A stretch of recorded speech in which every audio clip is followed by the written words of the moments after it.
दा आंबो बेवहायनो बिथांमोननि दुखुनि समाव बाहागो लाफैदों आरो बेवहाय नुनानै गोसोआव आंबो दुखु मोनदों। जोंहा बिसेसकय सिबियारिफ्रा जोबोद खस्थ' मोनदों, आघात मोनदों।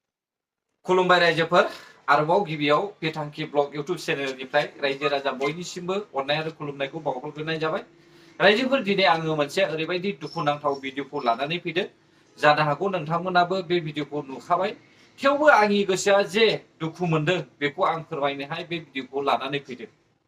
जोङो नुनो मोनदों बिटिआरआवहाय जाफेरि जाथायफ्रा जोंनि गेजेराव जागासिनो दङ।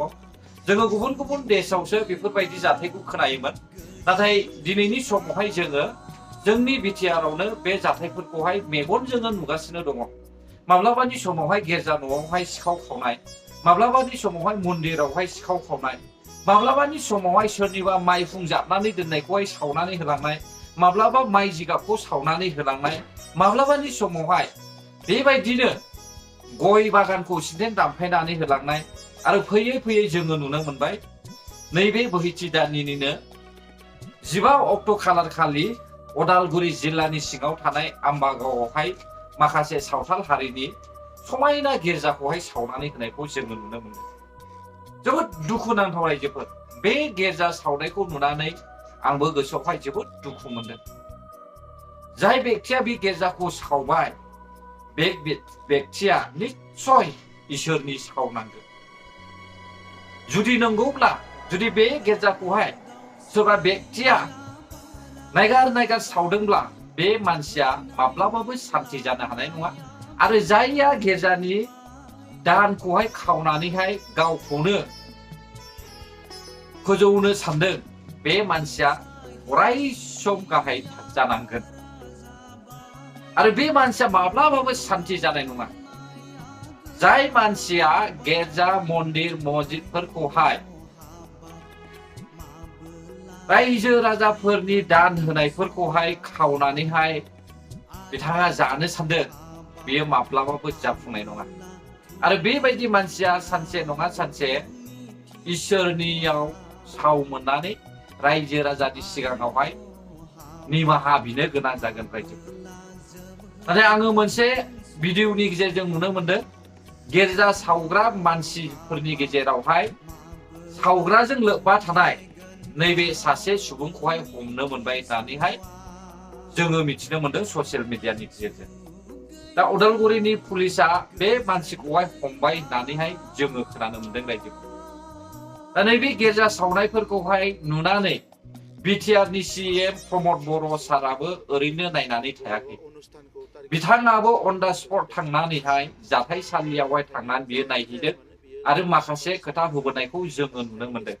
आरो बेजों लोगोसे हाग्रा बिफाननि मन्त्रि रन्जित बसुमतारी साराबो बेयावहाय नुजाहैनायखौ जोङो नुनो मोनदों रायजोफोर।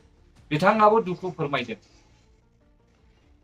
अब्ला रायजोफोर, नोंथांमोना जोंनि बिटिआरनि CM प्रमद बर' सारनि बुंनाय रावखौहाय खोनासंब्लानो जाबाय, बिथाङा मा फोरमायदों। जाक्रा सान्ताल केथलिक मण्डलियाव दाख्लै 15 तारिखआव मोनसे अर खामनाय जाथाय जालांदों। आरो बेवहाय जि चार्च, बे चार्चआ सेन्ट टेरेजा चार्चआ बेवहाय खामदों।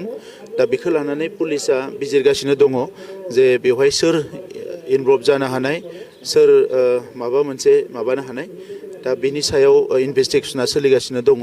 दा आंबो बेवहायनो बिथांमोननि दुखुनि समाव बाहागो लाफैदों आरो बेवहाय नुनानै गोसोआव आंबो दुखु मोनदों। जोंहा बिसेसकय सिबियारिफ्रा जोबोद खस्थ' मोनदों, आघात मोनदों गोसोआव। दा नंखायनो दुखुनि समाव जों बयबो बिथांमोनजों गसंफैदों। आरो बेबायदि जाथाया गेजेर गेजेर जायोब्लाबो बेबायदि चार्च एबा धोरोमनि बबेबा अनुष्ठानखौ टारगेट खालामनाया जोबोद दुखुनांथाव जादों। दा नंखायनो जायानो जाया मानो बियो पानिशमेन्ट मोननांगोन। दा नंखायनो एसपिआ बेखौ नागिरगासिनो दङ। बेखौ सोरबा माने बेबायदि जाथाय जादोंना गुबुन जाथाय जादों मायबा मोनसे, बेखौबो बिथाङा बिजिरगासिनो दङ बेवहाय माबायदि जादों। दा नंखायनो बेखौ लानानै जोङो गुबुन साननांगौ गैया।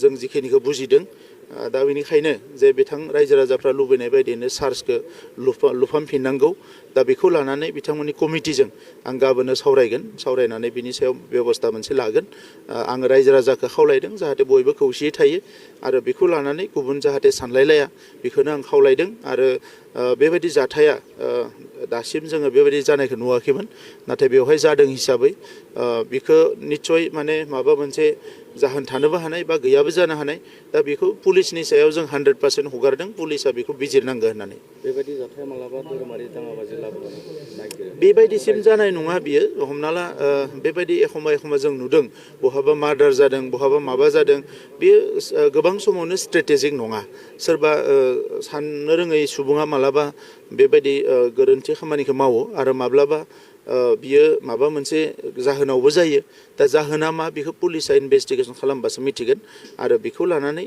जोङो जिखिनियावनो जादों बेवहायनो बियो जोबगोन आरो बेखौ जों हास्थायो दा नंखायनो बेवहाय बर' सान्थालि आदिबासि जिमान जनगोष्ठी दङ गासैबो ज' जाफैदों आङो बयखौबो खावलायदों जे जों बयबो खौसेयै थानांगो गोजोनै थानांगो आरो बिनि सायाव पुलिसनि सायाव हगारनांगो जे बियो जायानो जाया मानो पुलिसा बेखौ बरनगोन